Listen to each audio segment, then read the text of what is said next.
Well, shalom, my friends, and welcome to our Genesis Bible study. We are drawing near to the end of the pretty lengthy book of Genesis. Today, we're going to be in chapter 47. As I usually do at this point in the video presentations, I will encourage those of you who would prefer not to go through the preliminary background material, PowerPoint stuff with me to just fast forward until you get to the part where the Bible software is and wait for us there. Before you go, though, there is some information in our background study today concerning the identity and chronology, the identity of the kings of Genesis and Exodus, and also their chronology. So if you're interested in that kind of stuff, we won't get into that directly today, except for the background study. The text will not require that today. But there is one mention of a significant point in our text, and at that point, I may refer back to the background study. So without further ado, let's launch into our PowerPoint and look at some background information. I have been liking to reference a book that I had published recently over the last couple of months. It's called Nazarene-Essene Theology. It is a systematic theology of the sects of the Nazarenes and Essenes, which would ultimately become the Christian church. The Nazarenes and Essenes were the founders of the church, if you will. This systematic theology goes from Genesis to Revelation based on biblical evidence, but also making some references to the Dead Sea Scrolls and some of the historical material about the Essenes. I'm recommending it here because there's a lot of material from the book of Genesis. You might find that rewarding. So if you'd like to get a hold of a copy of this book, the best place to get it is from Amazon. I will be making reference once again to this dispensational chart. It's the fifth in a series of Old and New Testament Bible charts by Alfred Eade, the theological scholar, and also I believe he did all the artwork on these charts as well. And the period of biblical history we are in now is what dispensationalists call the age of promise. Now, that is not to imply that God didn't make promises in other areas of history, but the promises of God are probably the most prominent and important part of this period of history. It's also known as the patriarchal age, or the age of the patriarchs. And here we have them on the chart. Avram, whose name is changed to Avraham, Yitzhak, and Yaakov, whose name is changed by God to Israel, which will be not only his name, but the name of the nation that will emerge in these last chapters of Genesis. Here also we have the sons, the 12 sons of Jacob, who will become the patriarchs of the 12 tribes of Israel. And I have to add like a little asterisk and indicate to you that these 12 tribes will not necessarily go by the names of their founders. For example, in the Old Testament or New Testament, there is not a tribe of Joseph. The tribes are named after his sons, Ephraim and Manasseh. But there is a tribe of Levi, even though they don't inherit land because they're the priestly tribe. Judah is the tribe through whom the red ribbon of redemption, which represents the promises of the Messiah and the ultimate arrival of the Messiah, beginning the New Testament or New Covenant age. I think that's all we need to speak of here. This shows the captivity in Egypt, the time that the Israelites spent in Egypt.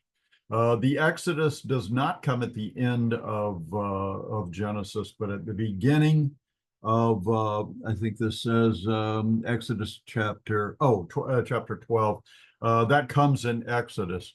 But remember, this chart is not based just on the book of Genesis. It's based on this period in history. So onward, we have a map of the journeys of Joseph. Dothan up here at the top is the place where he was sold by his brothers into slavery. And they bring him down to the city of Avaris, which I had no idea why Avaris was indicated on this map as the destination. But in my preparations for the material today regarding the kings of Egypt and the chronology of those kings, I think I discovered why, and I'll share that with you in a few minutes. Then the red arrows represent the several trips that Joseph's brothers and later the whole family would make in coming ultimately to Egypt on a semi-permanent basis. And they're going to be living in the Delta region in the land of Goshen, as we will see today. Here is my material on the chronology of the pharaohs of Genesis and Exodus. And I think the easiest thing for me to do is just read through this with you, because I think it's pretty straightforward. I think you'll get the idea. Biblical chronology, and I might call that date setting, is an often challenging subject because the Bible itself doesn't provide us with numerical calendar dates. So I'm going to make a reference today that the events of Genesis 47 has a date attached to it of 706 BC. And in fact, in some older, like King James Bibles especially, those dates will be on the page of the Bible. But the Bible text itself does not refer to numerical dates, either BC, AD, BCE, CE, or any other kind of abbreviations. BC is probably the most common nomenclature with reference to numerical dates. It stands for before Christ. So this is an English language thing. AD. Many people say that must mean after death, after the death of Christ, but it's the Latin phrase Anno Domini, meaning anno, the year, and Domini, the year of our Lord. So these are the years of the life, death, resurrection, and eternal life then of Yeshua, Jesus. In more modern, more secular theological circles, BC and AD are replaced by BCE, which means before the Common Era, and then New Testament events, Common Era events. So theological scholars can make references to dates without a reference to the Christ, to Yeshua, Hanotzri, Yeshua of Nazareth, like the old system has all of history revolving around the time before his birth and the years of his life. On occasion, the Bible provides precise dates, not numerically, but with reference to milestone historical events, such as the founding of Rome. The Bible text makes reference to the 15th year of the reign of Tiberius Caesar. That's when Yeshua began his ministry. Some scholars have undertaken to determine the numerical dates of biblical events. The most famous and oft-cited is Bishop James Ussher, 1581 CE, I think is when Ussher died. So he lived in the 1500s of the New Testament era. A seminary classmate of mine, Dr. Andrew Steinman, published a book. I called him a classmate of mine. He was one of my professors. Published a book called From Abraham to Paul. That book came out in 2011, and it's just basically a more modern, more informed effort to place chronological dates, numerical dates on biblical events. Here I say Ussher's date for the events of Genesis 47, 1706, being 1706 BC, is taken right out of an old King James Bible. I just looked at the top of the page, and that's the date that Ussher gave. Ussher's dates are usually pretty accurate. There's widespread agreement among scholars that the king who did not know Joseph, which is a line from Exodus 1:8, is the same person as another biblical reference, the Assyrian who oppressed them, that is, the Israelites without cause. That quotation is found in Isaiah 52, verse 4. And you'd be surprised how many scholars make that connection for good reason, as we will see in a few minutes. So the king who did not know Joseph and the Assyrian are thought to be the same guy. This Assyrian king is often taken to be a pharaoh of the Egyptian captivity, that is, during the time that Joseph and his family were in Egypt, who is also often taken to be a type of the future Antichrist. So why would we call an Egyptian king an Assyrian? Assyria is a different country. Well, we'll see in a few minutes. Because of the connection of the book of the Pharaoh of the book of Exodus, living one generation prior to the Exodus, the Assyrian, this same Pharaoh is thought by some to be a Hyksos king. A Hyksos king. Well, who are the Hyksos? The Hyksos were invaders from Western Asia, says Wikipedia. And of course, the country of Assyria, the empire of Assyria, would be Western Asia. We call it the Middle East, but it's the Asian continent. And the Hyksos invaded Egypt and ruled as foreigners, that is, non-Egyptians, from the city of Avaris. So I'm sure that's why the map uses that as the destination for Joseph.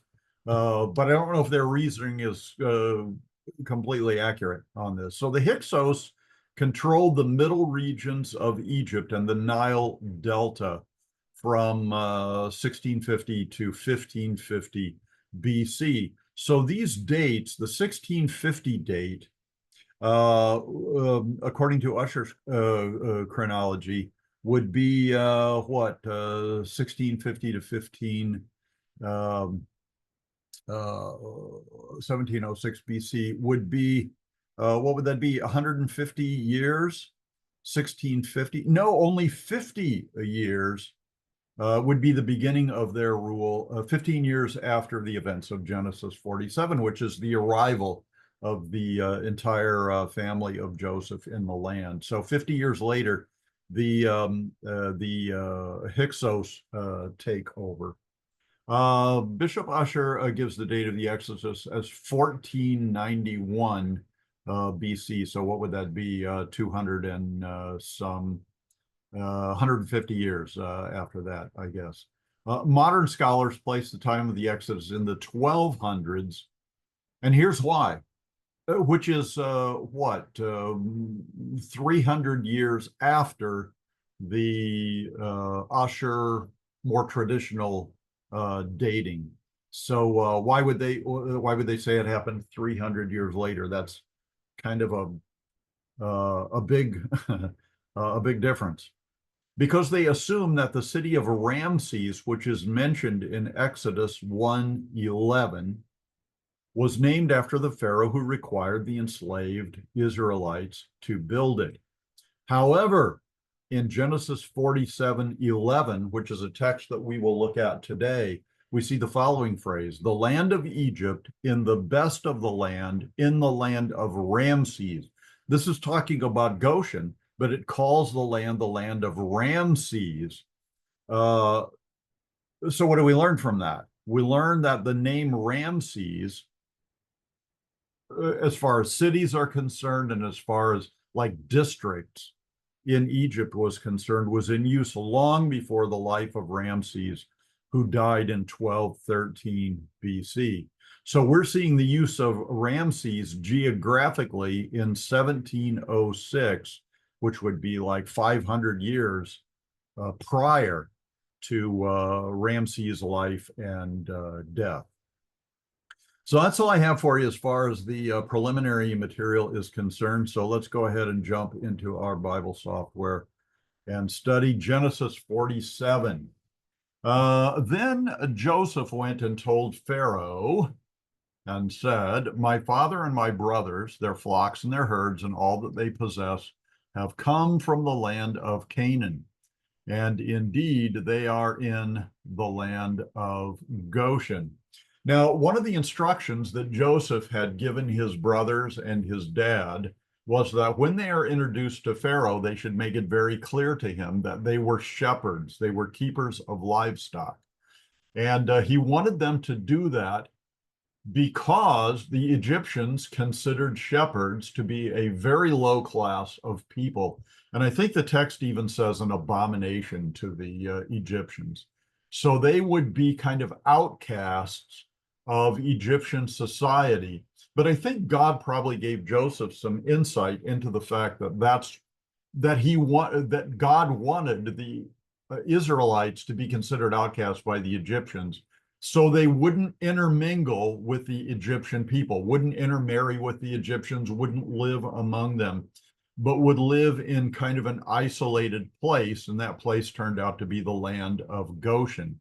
But it's not a slum land. This is one of the more lush, green, fertile lands in Egypt because of its proximity to the Nile Delta, where there would be plenty of irrigation because of the overflowing annually of the banks of the Nile River. So it's one of the best lands, especially suited for the raising of livestock and an agricultural lifestyle. So Joseph sends them to Egypt, and he tells Pharaoh that, my family has come, and right now they are, maybe we should say, temporarily located in Goshen, and we'll see what Pharaoh's reaction is. He took 5 men from among his brothers and presented them to Pharaoh. So 5 of his brothers. Dake tells us that the reason 5, or which 5 were chosen, isn't given to us in the Bible, so we just have to take that at face value. Then Pharaoh said to his brothers, to these brothers of Joseph that were presented to him, what is your occupation? Now, based on what I just said, Joseph's brothers have been primed in how to answer that question. And they said to Pharaoh, your servants are shepherds, both we and also our fathers. Not just a reference to Jacob, but like, all of the patriarchs. That's what they have been doing for generations. So they answer the question correctly as they were prepared by Joseph. Verse 4, and they said to Pharaoh, we have come to dwell in the land because your servants have no pasture for the flocks, for the famine is severe in the land of Canaan. Now, remember, the famine is supposed to last a couple of years, and we know that 2 years have passed, maybe more than that, because 2 trips were made by the brothers. So now, if there were only 2 years, that would give like 5 remaining years in the famine. And I think it could be more than 5 years, but probably no less than 5 years remaining at this point. And of course, they give their explanation that the famine is why they have come to Egypt. Now, therefore, please let your servants dwell in the land of Goshen. Verse 5, then Pharaoh spoke to Joseph, saying, your father and your brothers have come to you. And Pharaoh's happy about this. He and Joseph have a good relationship. The land of Egypt is before you. Have your father and brothers dwell in the best of the land. Let them dwell in the land of Goshen. And if you have any competent men among them, then make them chief herdsmen over my livestock. So Pharaoh acknowledges that Goshen is the best land. He calls it the best land in all of Egypt, certainly the best kind of land for shepherds and raisers of livestock and things like that. And I think basically he's being very generous. He's saying, you can live anywhere you want to,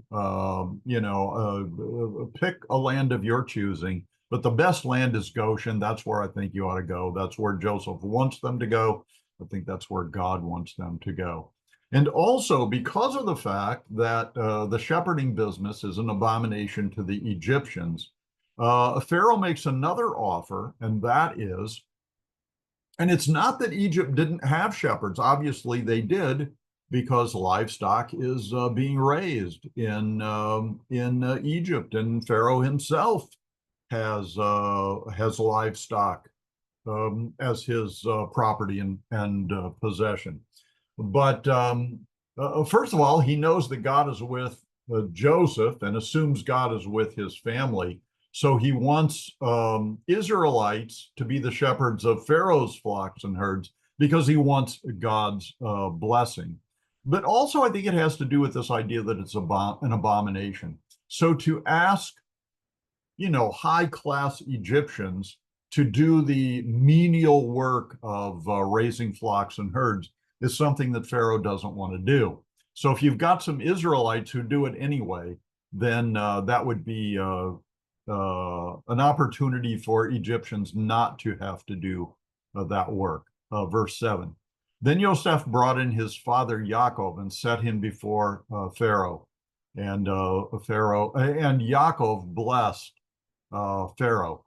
Now, usually blessings come from the higher ranking person to the lower ranking person. In this case, a patriarch among a group of shepherds who are an abomination to Egypt turns around and blesses Pharaoh. This could be an insult to Pharaoh, but he doesn't take it that way. He takes it as a blessing. And again, Pharaoh has recognized that that God is with Joseph, probably assumes that God is with his father Yaakov also. And so for this blessed man to bless Pharaoh is a compliment. And I think Pharaoh takes it that way. So Pharaoh said to Jacob, "How old are you?" And Yaakov said to Pharaoh, "The days of the years of my pilgrimage are 130 years. Few and evil have been the days of the years of my life, and they have not attained to the days of the years of the life of my fathers in their pilgrimage." Now, I want to say a couple of things about this. Jacob talks about the days of the years of his life. So why does he use days and years? In this period of biblical history, and even later years when there's more sophistication, making calendars was challenging and difficult. Because you don't have these quartz timepieces and stuff like that. About the best they could do would be sundials and things like that to try to estimate what time it is during the day. And of course, they did make kind of rustic calendars, probably not terribly accurate. In fact, calendars from the Qumran establishment among the Essenes have been found among the Dead Sea Scrolls. And a lot of these were like made out of ceramic material, clay and stuff like that to try to, people wanted to be able to mark where they were, like what day of the week is it, what month is it, where are we at in the year. And, they knew things like the equinoxes and the solstices that kind of marked out the various periods, seasons of the years. They knew about months because of the phases of the moon, a new moon starting a month, and just the last sliver of a moon ending the month. But days were something that they could count very accurately. So from sunrise to sunset was half a day. That would be the light part of the day. And then from sunset to sunrise would be the dark part of the day. The dark comes first. But I think people kept track of their age by counting the days of their lives. So this is literal. Calendars not so accurate. It would be very easy to lose count of how many years you'd lived or how many months you were going through the years. So counting the days of a person's life is is an essential understanding of the way people kept track of their ages in those days. One of the things that we encountered in the early chapters of Genesis was that people were living nearly 1,000-year lifespans. And that's just unimaginable to us today. And we think that must be figurative language or something. But my understanding is that in the early chapters of Genesis, the earth was revolving faster than it is now. Not only for these chronological lengthy lifespans, but also for the idea of the floodwaters that produced Noah's Ark coming from a location above the firmament, like the rings of Saturn, and that the slowing of the rotation of the Earth produced what would seem to be shorter lifespans, but it would just mean that a day was longer after the Earth slowed down. So I think the aged patriarchs of the early chapters of Genesis probably lived lifespans that were similar, maybe a longer, maybe significantly longer, but not extraordinary, not like 10 times the lifespan that we live now. So the counting of days is significant throughout the Bible in determining the dates of the feasts and things like that, and for determining one's life. So Joseph is saying, I've had enough days pass in my life to equal 130 years. Now that sounds like a long lifespan to us, but it may not be that. The earth may have been spinning faster in those days and has slowed down in our day and age. And he says, few and evil have been the days of the years of my life. And if we look back over the life of Jacob, he did have some hardships. He had a conflict, I guess, with his brother Esau, and Esau threatened to kill him. So he, had to go to Padan Aram, live with the extended family to survive his brother's wrath and anger. He falls in love with a girl there and makes an arrangement with her dad, Laban, to marry Rachel. But he ends up with Leah because of the customs in that land. So he ends up with 2 wives instead of 1. And each one of those girls has like a maidservant, or which would become like a concubine for Jacob. So he's dealing with 4 wives and all the fallout from the competition between those girls and things like that. When he finally gets back home, he does kind of reconcile with his brother Esau, which is nice. There seems to be no further conflict between the 2 brothers. But his favorite son from his favorite wife, Joseph, he assumes is dead because for so many years he's not aware that his brother sold him into that Joseph's brothers sold him into slavery. And the report that they'd given their dad was that he was killed by wild animals. So here's an elderly father losing his favorite son in the prime of his life, and the grief and the devastation of that. And then he's going through the famine and just so many issues, troubling issues in the life of Jacob. It was not an easy life for him. He did have God's blessing, but his days were troubled. So he's not lying here. But he also says that he has not attained to the days and the years of the life of my fathers in the days of their pilgrimage. And he's talking about people like Methuselah and the patriarchs of the early chapters of Genesis. But as time goes on, lifespans decrease to now 70 or 75 years. And thanks to medical technology, you can extend lifespans longer than normal age lengths. But he's saying, the people from past generations of my extended family live much longer lifespans than 130 years.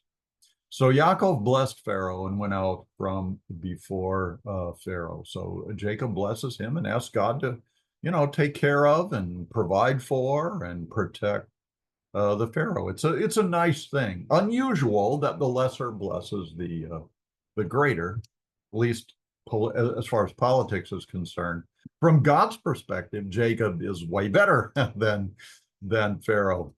And Yosef situated his father and his brothers and gave them, situated here is the Hebrew word yashav, which just means to live. So he provided them a living place. I mean, literally, it means to sit, a place where they can sit or live.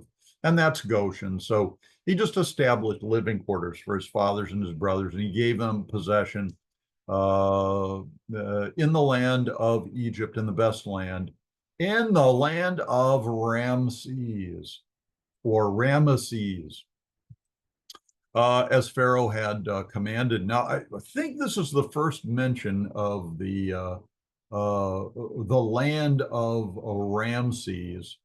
And Dake's commentary on this says a later name of Goshen, so named for the old city Ramses in that province. It was later rebuilt by the Israelites. Now, in the preliminary material, when we were talking about chronology and so forth, I mentioned that modern scholars have attached the date of like the 1200s AD as the date of the Exodus, based on the fact that the early chapters of Genesis, like Exodus 1:11, mention the city of Ramses. So they assume that the city was called that in honor of the Pharaoh who commanded the Israelites to build it, and that would be near to the date of the Exodus. So they assume it must be a reference to Ramses II, who lived in the 1200s BC. I may have said AD before, but I meant BC, 1200 BC. And that's a misinterpretation, because here in what did I say this was, 1700s BC, we've got the land of Ramses mentioned and a city which Dake says was older than that. This is hundreds of years before Ramses II. So I think the 1200 date for the Exodus is an error. I put it at 1490, 1491. I think some of the modern evangelistic, kind of traditional conservative Bibles place it at 1465, which is pretty close to 1491. That may be a valid date also, but I haven't seen any reason to depart from Ussher's dating system, with some exceptions when we get to the life of Jesus. I think in my Bible study in Matthew, and I also have a video series called The Bible on One Foot. I mentioned the challenge of chronologies and how some modern scholars say that Jesus was born in the year 4 or 5 BC, which is absolutely ludicrous because AD means Anno Domini, the years of our Lord. So what are they saying? If he was born in 4 or 5 BC, that means he was born 4 or 5 years before he was born, which is ridiculous. Now, there are reasons for that I go to in those videos. So check out Matthew or check out The Bible on One Foot if you're interested in that kind of stuff. Then Yosef provided his father, his brothers, and all his father's household with bread according to the number of their families. So he gives them, I don't know if it's already baked bread or if it's just the grain to make their own bread, probably the latter. But he provides for their food. And remember, this is still during the famine. Now there was no bread for all the land, for the famine was very severe, so that the land of Egypt and the land of Canaan languished because of the famine. I've mentioned in earlier videos that I spent some time at the beginning of my ministry in farm country in Nebraska. Pretty much all of Nebraska is farm country. And I learned from the farmers in my area, which was Snyder, Nebraska, a little farming community north of Omaha in eastern Nebraska. They told me that they didn't have much problem with 1 year of drought, which is usually what causes famine. 2 years was pretty devastating. A third year was almost unsurvivable, just because like the underground aquifers of water were depleted, and there just wasn't enough water to grow crops. And sure enough, while I was there, we had 3 years of famine, and I told him God could grow corn out of concrete, and he did pretty well for them. Those people believed what I said. They trusted God to provide for them, and he did. So we're years into the famine, and it's very severe. And the Bible makes it clear that there was no bread through all the land other than the grain that had been stored up during the 7 prosperous years. And Joseph gathered up all the money that was found in the land of Egypt and in the land of Canaan for the grain which they bought. And Joseph brought the money into Pharaoh's house. Now, this can be talking about Joseph gathering up the money, can be talking about from the very beginning of the 7 years of famine. We know they're at least 2 years, maybe more years into the famine, still have a lot of years to go, a significant number of years to go. But that's what Joseph has been doing, and the money comes to Pharaoh. Now, if you can't grow food, money's not going to do you much good. So Pharaoh's got all this money, and he's collecting it from the citizens of Egypt and the citizens of Canaan, and probably anybody else who came to Egypt to buy this grain that had been stored up. So all the money went into Pharaoh's house. So Pharaoh's getting very rich, but having a lot of money when you're starving to death isn't that that great a thing. So when the money failed in the land of Egypt and in the land of Canaan, all the Egyptians came to Joseph and said, "Give us bread, for why should we die in your presence? For the money has failed." Now, what does that mean? Over however many years this has been, 2 years, at least 3 years, maybe more, at least 2 years, maybe 3 or even more years, nobody, Egyptians or Canaanites or anybody else, has any money left. They have used all of their money to buy food. The famine is still on, so they come to Joseph and say, if you don't accept some other means of payment other than money, we're going to die. And we don't think you want us to die. So let's make another arrangement other than money. Then Joseph said, "Give your livestock, and I will give you bread for your livestock if the money is gone." Now, the livestock were suffering also during the famine, but I guess you could feed the livestock grain. So I guess the grain would be not only for people, but also for the livestock to keep them alive. So Joseph is saying, if you've got livestock, I'll take that in payment. So now Pharaoh will own all the livestock.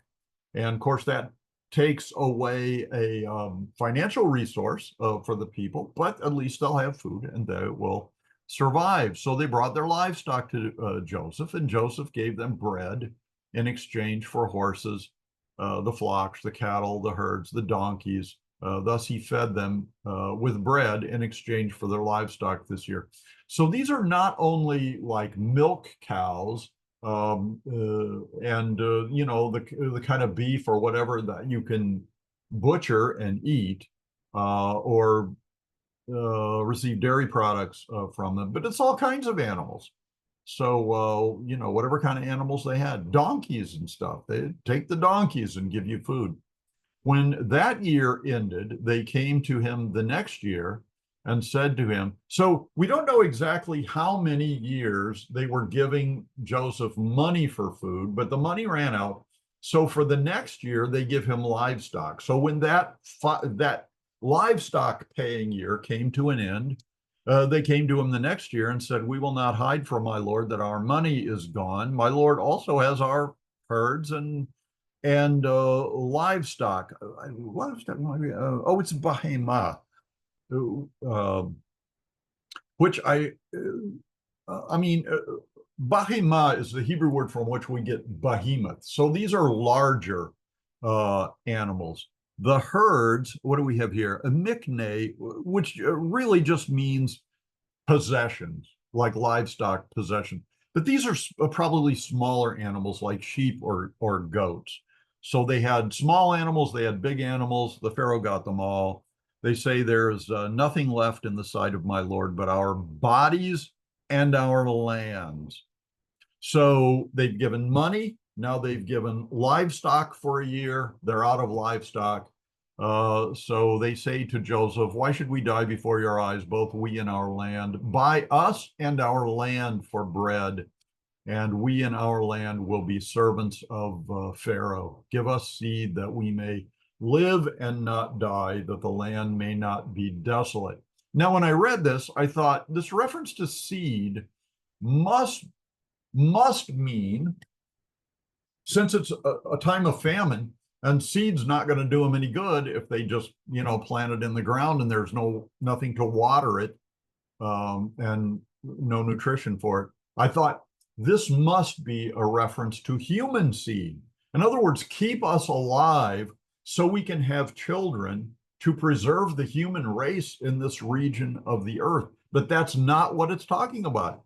It's talking about seeds that you can plant in the ground and that will grow. So I'm thinking we're getting close to the end of the famine. So these people know that the famine was only supposed to last 7 years. They know they're drawing to the end of it. They certainly don't want to die because they have hope that after the 7th year has gone by, that the rains will come again and the fields will be fertile and the livestock will be well fed, and they'll be fat and happy. So give us seed that we may live and not die, the land may not be desolate. Then Yosef brought all the land of Egypt for Pharaoh, for every man of the Egyptians sold his field because the famine was severe upon them. So the land became Pharaoh's. So Pharaoh, by this using your land to pay for grain, for food, Pharaoh owns all the land that these people live on. So they are no longer landowners. And, like if you know anything about civilization, owning land, particularly agricultural land, has always been a great source of wealth because you can just keep producing crops year after year. That's a source of income. It is a non-trivial thing to give up your land. Now, Pharaoh probably still let them live on the land, but it was no longer theirs. It belonged to Pharaoh, which is fine as long as Pharaoh is benevolent. As long as he's nice to you, that's okay. Nothing has really changed. But if a mean Pharaoh comes along and says, that's my land, get off of it, or you have to work for me on my land as a slave, and then all the profit and all the food that comes from this ground is going to be mine. That's another thing. And in fact, that will happen. And as for the people, he moved them into the cities from one end of the borders of Egypt to the other end. So now Pharaoh has all of the agricultural land, with one exception, verse 22. Only the land of the priests he did not buy, for the priests had rations allotted to them by Pharaoh, and they ate their rations which the Pharaoh gave them. Therefore, they did not sell their lands. These priests are the Egyptian priests, the priests of the Egyptian religion. And there's an interesting relationship between them because the Pharaoh is like the boss of the priests. He is higher on the hierarchy than they are. So they get their ration of food from him. And apparently they had some land which they could call their own, but Pharaoh did not take that land. The priests apparently got to keep that land for themselves, and of course they lived on the rations that Pharaoh provided. It either means that or that the priests didn't have any land, and so they didn't have any land to sell. Now that's interesting because once the Exodus happens and the Israelites come into the promised land, God gives land to all the 12 tribes of Israel except to the Levites. The Levites, he has them scattered all over the land, and they don't own any land themselves. Uh, uh, Let me say that differently.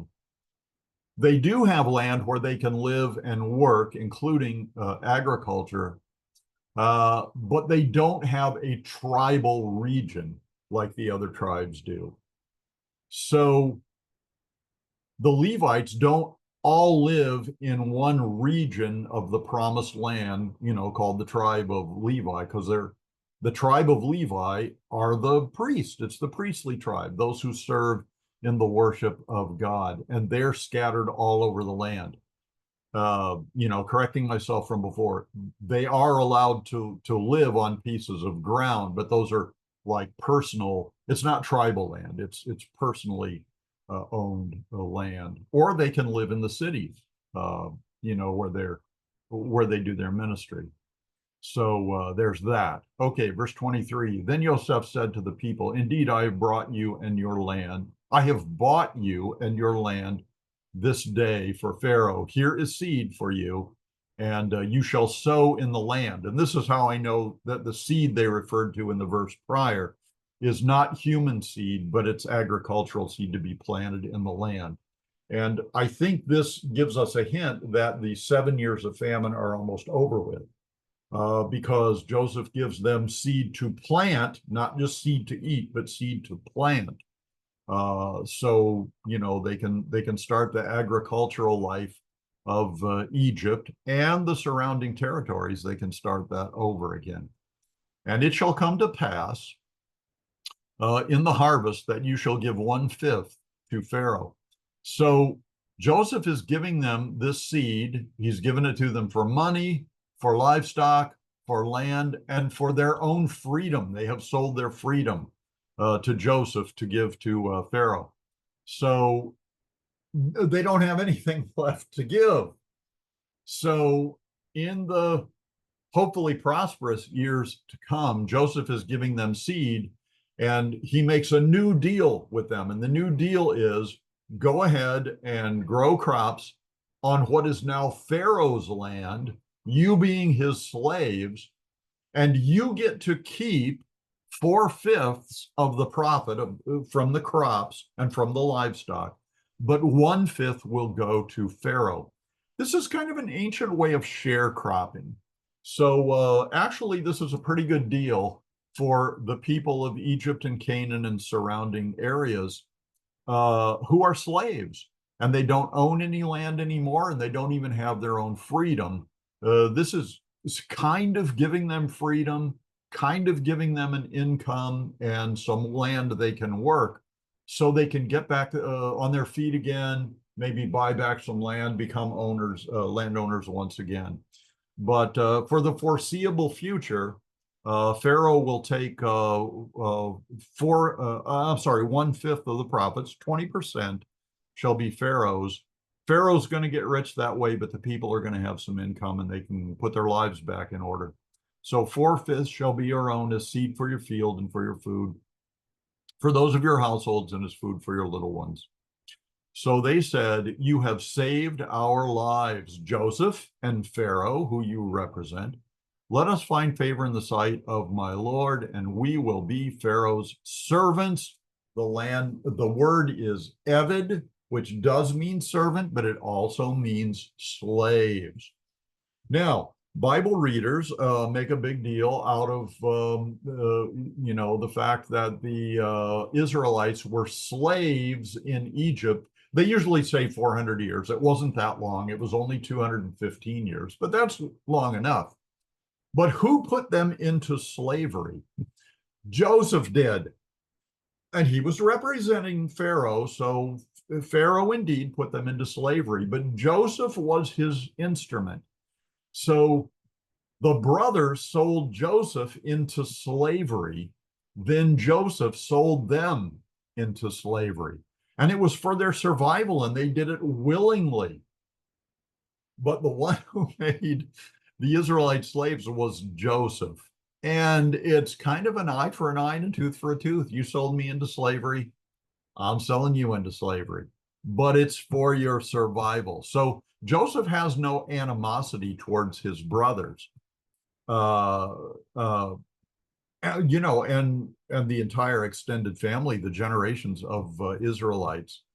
But I think this is a very wise way to manage a tragic situation of 7 consecutive years of famine. And Joseph manages it. And everybody suffers during that time.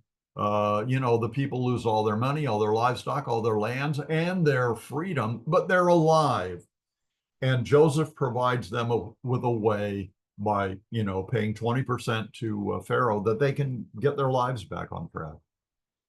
So Joseph made it a law over the land of Egypt to this day that Pharaoh should have 1/5, except for the land of the priests only, which did not become Pharaoh's. So the land of Egypt and the country of Goshen. So Israel dwelt in the land of Egypt and the country of Goshen. What's country here? What is the word country here? Eretz. Okay, the country of Goshen. The land of Egypt is also Eretz here in the Hebrew. As we mentioned before, Eretz can refer to the whole planet Earth. It can refer to the dry land part of the planet Earth. It can refer to a whole country or a part of a country. Eretz is a multifaceted word.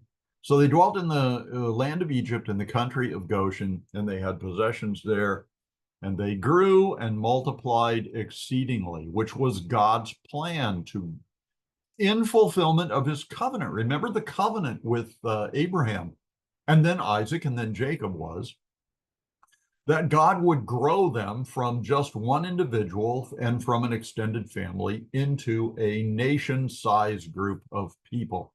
And he says, ultimately, this people group is going to grow beyond nation status and will become so numerous as the stars in the heavens and the grains of sand on the shore of the sea. We're just talking about the many generations of Israelites.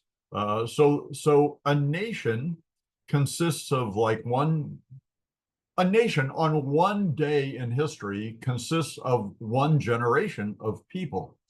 But if you look at that nation 150 years from that one day, it's still one generation of those people, but it's lots more people have made up the nation of Israel. So I think there's about 7,000 or 8,000 Jewish citizens of Israel in the land today. That's this generation. But their heritage includes millions, I don't know, maybe billions of Jewish people who have been part of the nation. So God is fulfilling his promise to make them numerous and to make them into a nation. And Yaakov lived in the land of Egypt 17 years. So the length of Yaakov's life was 147 years. So he lived 17 years after he told Pharaoh that he was 130 years old. And when the time drew near that Israel must die, he called his son Yosef and said to him, Now, if I have found favor in your sight, please put your hand under my thigh. Now, I think we have addressed this before in earlier chapters of Genesis, but this is what we call a euphemism. And the Hebrew word is yerek, which is the thigh. So why in the world would Jacob have Joseph put Joseph's hand on his thigh? What's the significance of the thigh? Well, there's none. There is no significance. Abraham did the same thing with his household servant Eleazar when he sent him north to find a bride for Isaac. It was Rebekah. And that servant Eleazar put his hand under under Abraham's thigh. I'm pretty sure this refers to. Let me see if Dake has anything on verse 29 here. Under my thigh. See note on Genesis 24, 2. I'm not going to bother to look that up. I'm not sure what it says, but I'm pretty sure what it means. The thigh is a euphemism for another part of the body that is the sign of the Abrahamic covenant, which was what? Genesis 17. It's circumcision. So the body part that we're talking about now is the male reproductive organ, which the circumcision of that organ was the sign of the covenant that God had made with Abraham, Isaac, and Jacob, and ultimately with all the Jewish people. So Jacob is saying, put your hand on the sign of the covenant. In other words, put your hand on my penis, my circumcised penis, and swear on the covenant, the Abrahamic covenant, to deal kindly and truly with me. Please do not bury me in Egypt. So let me pause there and say this is not the only place in the Bible where the Bible makes euphemistic references to body parts that don't mean that body part. So, for example, the Bible says that seraphim have 6 wings. With 2, I think they cover their eyes. With 2, they fly, and with 2, they cover their feet. It's not talking about their feet. It's talking about their reproductive organs. And some people are going to say, well, angels don't have reproductive organs because Jesus says that that in eternity, we will not reproduce like we do now. The fact that you don't reproduce doesn't mean that you can't reproduce. And I think we found in Genesis 6 that angels can reproduce because fallen angels intermarried with human women and produced a race of giants, of Nephilim. There's another place where this euphemism of the feet for the reproductive organs takes place, and that is when King Saul is chasing after David, who is the king elect by God, and Saul is trying to kill David. And in the hunt for David, Saul goes into a cave, and it says that he uncovered his feet because he's going to relieve himself. Now, why would you uncover your feet? So you can pee on them? I think not. What he uncovered was his reproductive organs, which is also coincidentally the organ which permits you to urinate. So when it says he uncovered his feet, it means that he uncovered, like he opened his robe, probably set it aside so it wouldn't become soiled, like set it aside and urinated. And while he urinated with uncovered feet, David sneaked into the cage and cut a part off of his robe to show Saul that David could have killed him. Now, there is one other place where this euphemism of the feet for the reproductive organs shows up. And I'll give you a little warning here. This is going to get a little bit passionate and sexual. In the book of Ruth, where Ruth finds favor in the sight of Boaz, during the harvest time, Boaz is sleeping out on the threshing floor. So he's camping out. And of course, his robes are covering him at night. And Ruth sneaks up in the middle of the night so nobody can see her. And the Bible says, I believe the Bible says that she uncovered his feet and covered herself with his robe. And most people say, well, that's kind of quaint. She uncovers his feet, like, won't his feet get cold? It's not talking about his feet. She uncovers his reproductive organs and snuggles up to him. Nowadays, we would call that spooning, and covers herself up and is just very loving to him. Now, it doesn't mean that they have sexual intercourse. That would be a sin. This is not a sin, but it is, what would we say? She's flirting with him. She is saying that if you're interested in me as a prospective bride, I'm on board with this. So she sneaks up during the middle of the night and spoons with him. And then before the sun comes up, she sneaks away because she doesn't want anyone to see her there. Now, if she just kind of laid down at his feet, that would not be scandalous at all. If it was his feet that were uncovered.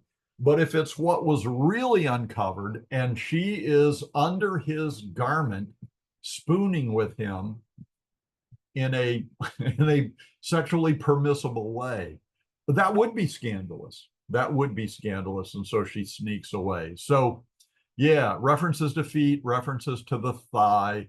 The Bible is kind of careful because it doesn't want to be too descriptive, too shocking. But I'll do the shocking stuff for you. I'll do those shocking interpretations for you. So verse 30, let me lie with my Jacob is saying to Joseph, when the time comes for me to die, let me lie with my fathers, and you shall carry me out of Egypt and bury me in their burial place. So you guys know where the burial place is, right? It's in Hebron, near the oaks of Mamre, where Abraham bought the cave of Machpelah from a Hittite guy. Can't remember his name right offhand. And that's the burial place. That's where Sarah was buried. That's where Isaac was buried. Is Esau buried there? Maybe. So that's where Jacob wants his burial place to be. Nowadays, there's a building in Hebron constructed over what is thought to be the cave of Machpelah, and it's called the Tomb of the Patriarchs, because that's where the patriarchs are buried. Joseph, I think, is going to be buried in a different location in Shechem. But, we'll talk about that some other time. So Joseph he doesn't want to be buried in Egypt. He wants to be buried in the Promised Land with his ancestors. And he said, I will do it. Joseph said, I will do as you have said. Verse 31, then he said, swear to me. So he swore to him. Hand under the thigh. And so Joseph swore to him, because it was very important to Jacob that he be buried in the Promised Land. Although, he didn't own much, if any of it. They owned that burial site, and that was what would that be? Like the down payment on the fulfillment of the Abrahamic covenant. And as we've pointed out before, the Jewish people, the nation of Israel, has never occupied the total dimensions, the total boundaries of the Promised Land, because it runs from the river of Egypt, the Nile in the west, to the great river Euphrates on the north and the east. And that's a good part of the Promised Land, yet to be fulfilled. I believe it'll be fulfilled in the millennial kingdom, the messianic 1,000-year kingdom of Revelation 20. And I believe it's in Ezekiel, like the last chapters of Ezekiel, the chapters in the 40s, that the division of the land during the millennium is indicated there. And that looks to be the occupation of the entire parcel of ground that God promised. So that is the end of chapter 47. And next time when we get together, we'll take up chapter 48. So there are 3 more chapters yet to do, 48, 49, and 50. And so let me give you a blessing. We'll do I think the last one I gave was New Testament. So let's do the Old Testament. The priestly blessing from number 6. I like to do that in Hebrew first and then give it to you in English. Yivarechecha Adonai vayishmarecha, Ya'er Adonai panav elecha vayuhunecha, Isa Adonai panav elecha vayasem lecha shalom. Now that's the way it's normally given in Hebrew. It substitutes the name Adonai for the name Yahweh. I don't think that's the way it really should be given. The text of number 6 says that we should place God's actual name Yahweh on God's people. But you get Adonai from me today. So in English, that's the Lord bless you and keep you. The Lord make his face shine on you and be gracious to you. The Lord lift up his countenance on you and give you peace. So we will see you next time. Shalom, shalom.